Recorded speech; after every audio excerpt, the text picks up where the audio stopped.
the silent guardian. The golden halls of the Zenthran Central Command echoed with celebration. After 3,000 cycles of expansion, the Empire had finally achieved total galactic dominance.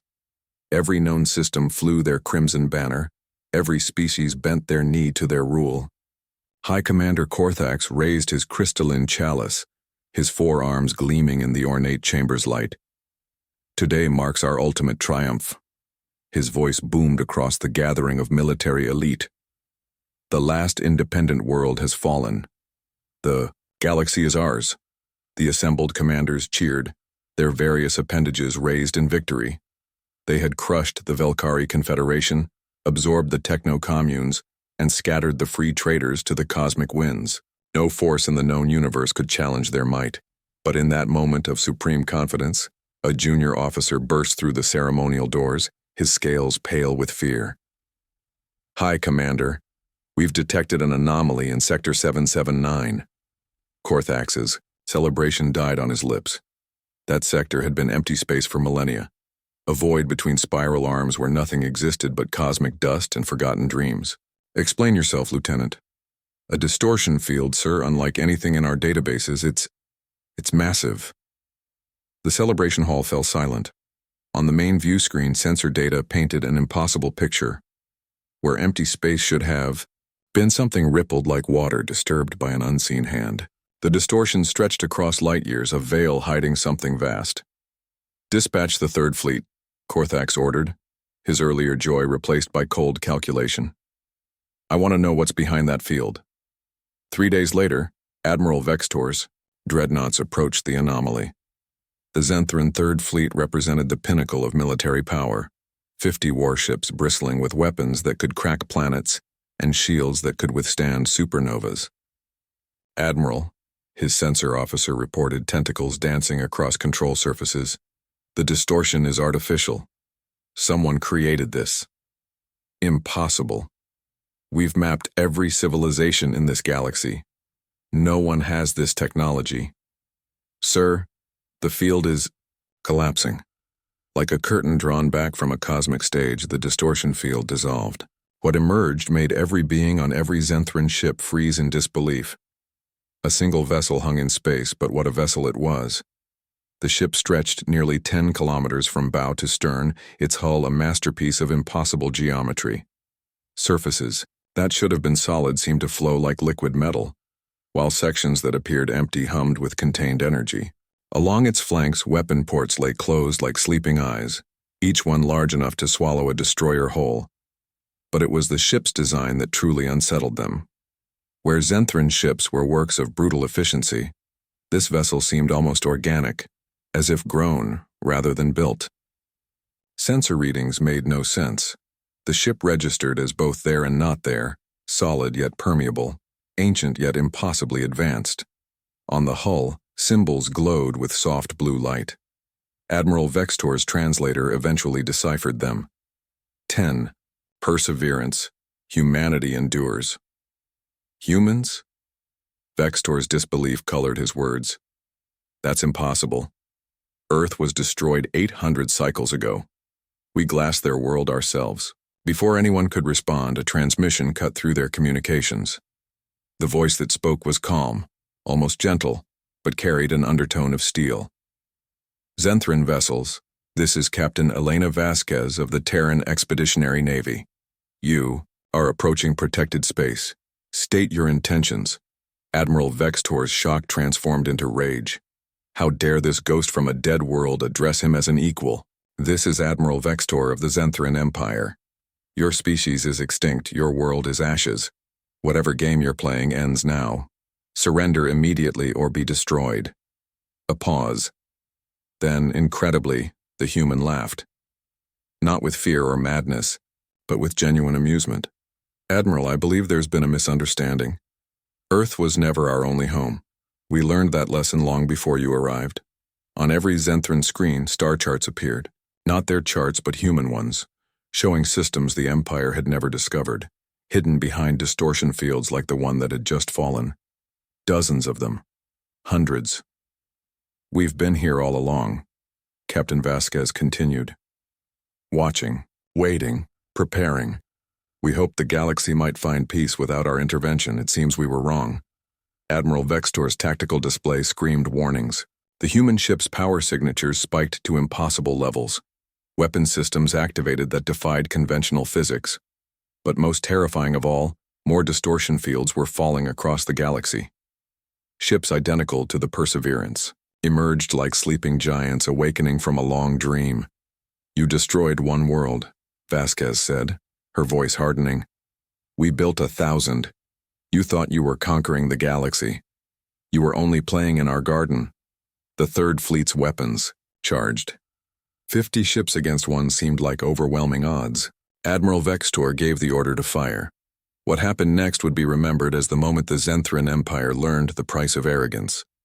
The Perseverance didn't move, didn't evade. It simply existed differently. Zenthran energy weapons passed through it like light through water. Missiles detonated against shields that weren't shields but something else entirely, a manipulation of space-time itself. Then the human ship responded. Ports along its hull opened with mechanical precision. What emerged weren't weapons in any conventional sense. They were possibilities made manifest. Where they touched, Zenthran ships didn't explode. They simply ceased. Not destroyed, but unmade, their component atoms scattered across dimensions the Empire couldn't comprehend. In 30 seconds, half the Third Fleet was gone. "Cease fire!" Admiral Vextor screamed, his earlier confidence shattered like glass. The human weapons fell silent. "Now you begin to understand," Captain Vasquez said. "We didn't hide because we feared you. We hid because we feared what we'd become. Earth taught us that our rage, once unleashed, knows no bounds. So we chose isolation over domination, watching over younger species, hoping they'd find better paths than we did." On every inhabited world, Zenthran commanders watched their tactical displays with growing horror. Human ships appeared throughout their territory, each one a fortress of impossible technology. The empire that had seemed invincible moments ago now looked like a child's sandcastle before a rising tide. "What do you want?" Vextor asked, his voice barely a whisper. "What we've always wanted. Peace. But real peace. Not the silence of the conquered. Your empire has proven that the galaxy cannot govern itself. So we'll do what humans have always done. We'll protect it, guide it, and when necessary, remind it why some powers are better left sleeping." The Perseverance moved for the first time, gliding forward with impossible grace. As it passed each Zenthran ship, officers reported the same thing. Their weapons were being disabled, their shields recalibrated, their navigation systems locked. "We're not conquering you," Vasquez explained. "We're civilizing you. The age of empires is over. The age of cooperation begins now." Admiral Vextor watched helplessly as human vessels took positions throughout Zenthran space, not as invaders, but as shepherds. The sheep had thought themselves wolves, only to discover the real predators had been watching all along. "High Command," he transmitted back to Korthax, his voice hollow with defeat. "Earth never fell. They just evolved past us." In the golden halls where celebration had turned to terror, High Commander Korthax stared at reports flooding in from across the galaxy. Humanity hadn't just survived, they had transcended. While the Zenthran built empires of force, humans had built networks of knowledge. While the Empire conquered worlds, humanity had conquered physics itself. The greatest fear of the Zenthran Empire had come true, but not in any way they had imagined. The humans had returned not as conquerors but as gardeners, ready to prune the galaxy of its worst impulses and nurture something better. The age of might was ending. The age of wisdom had begun, and at its heart, standing vigil like lighthouses in the cosmic dark, human battleships maintained their silent watch, ensuring that never again would any species mistake power for purpose or conquest for progress. The price of arrogance High Commander Korthax refused to accept defeat. In the war chamber beneath the capital spires of Zenthra Prime, he rallied his greatest military minds. The holograms of human ships floated above the strategy table, their impossible geometries mocking everything the Empire knew about warfare. There, Not gods. Korthak snarled, his mandibles clicking with rage. They're flesh and blood, just like the countless species we've crushed. There must be a weakness. General Thoxvar, ancient and scarred from 100 campaigns, studied the data streams. Their technology operates on principles we don't understand. Dimensional folding, quantum entanglement weapons, shields that exist in multiple realities simultaneously. We need time to analyze. Time? Korthak slammed his primary fist on the table. They're dismantling our fleets without firing a shot. Every hour more of our weapons go silent. They're neutering us like some primitive beast. The chambers. Lights dimmed as a priority transmission arrived. Admiral Vextor's image appeared, his once proud bearing now hunched with defeat. High Commander, the humans have transmitted terms. They're calling for complete military stand-down. They promise no occupation, no tribute, only oversight to prevent future conquests.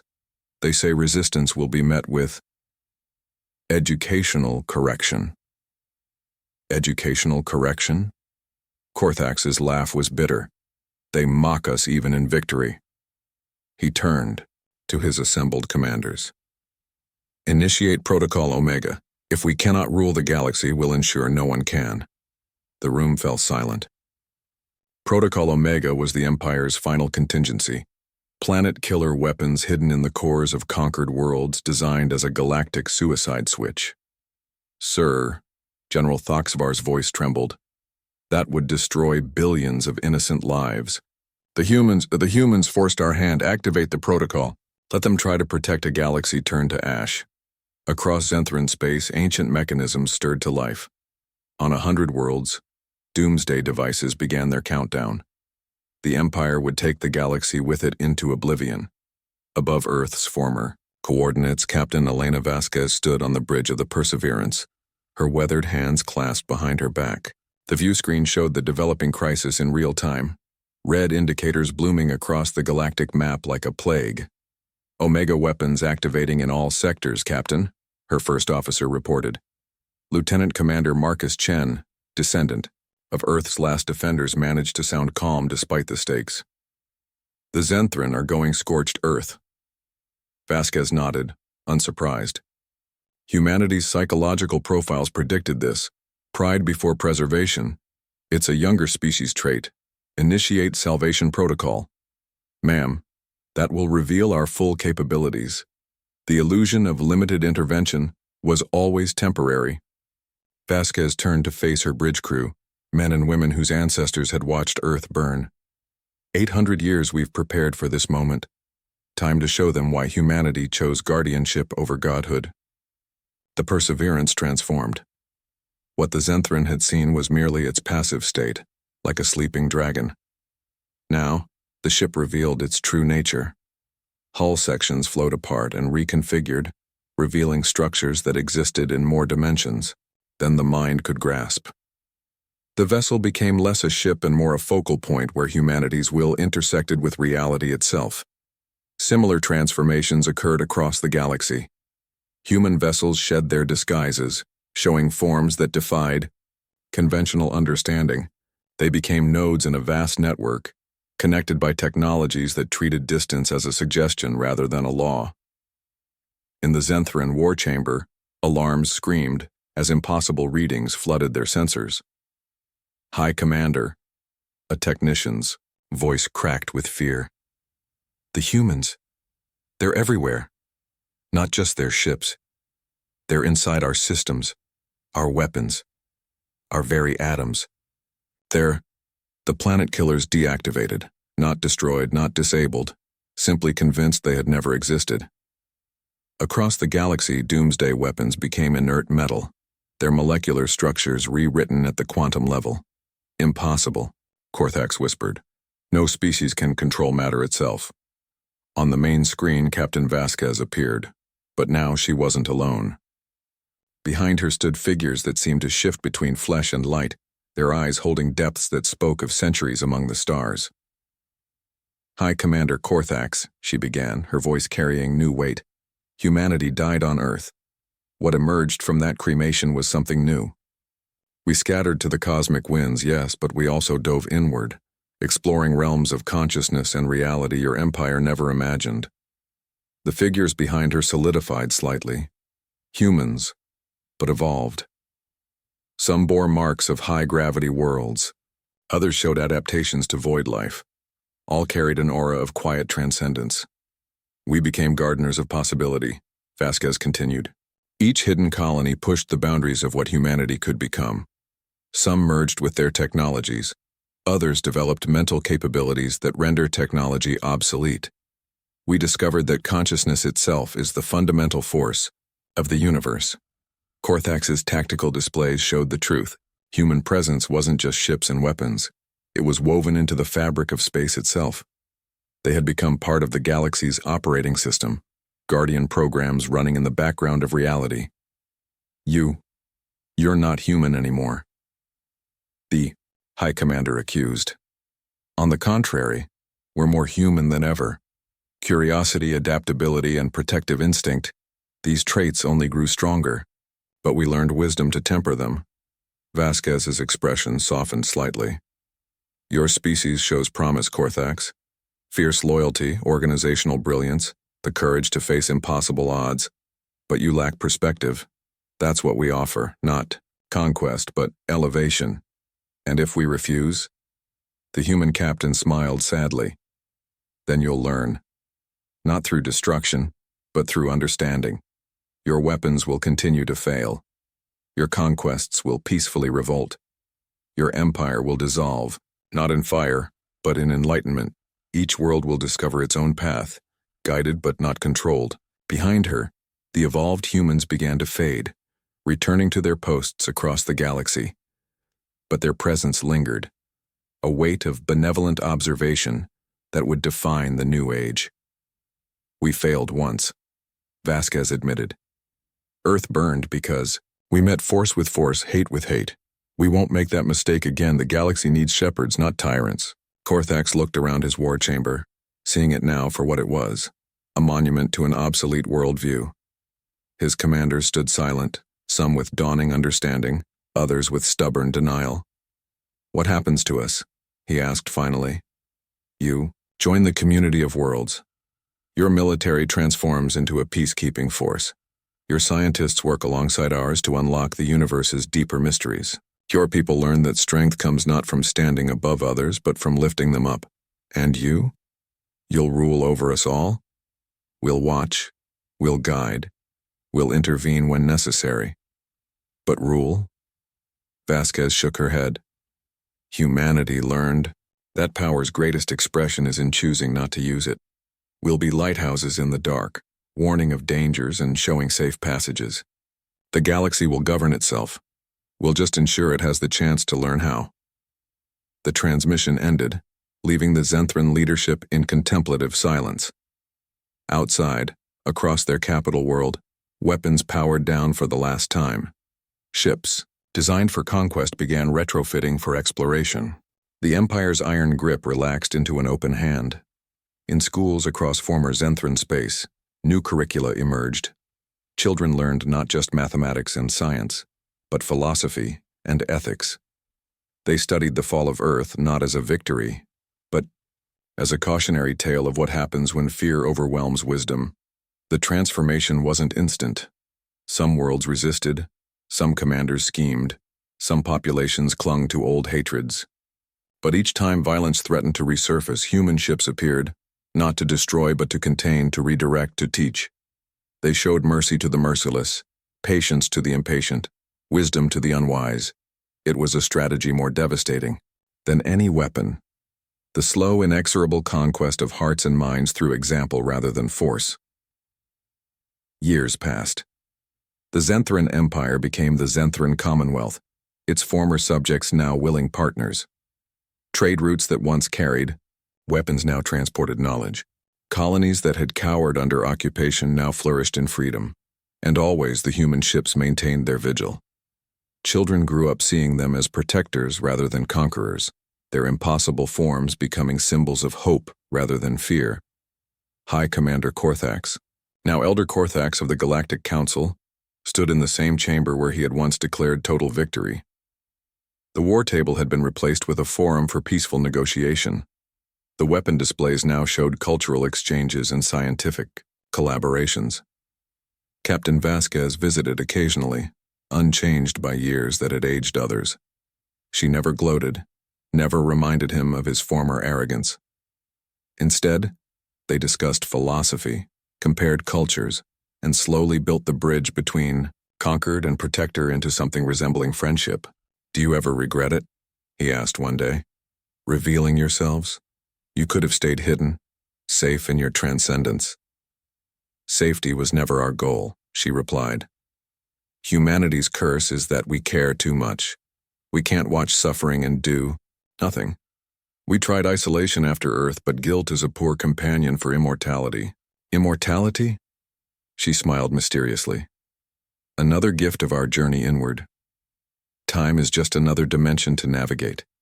We've had centuries to prepare, lifetimes to evolve, eternities to consider our purpose. And that purpose is? To ensure that what happened to Earth never happens again, to any world, to any species." Her gaze grew distant. "We are humanity's promise to the universe, that from the ashes of our homeworld arose not vengeful gods, but dedicated gardeners.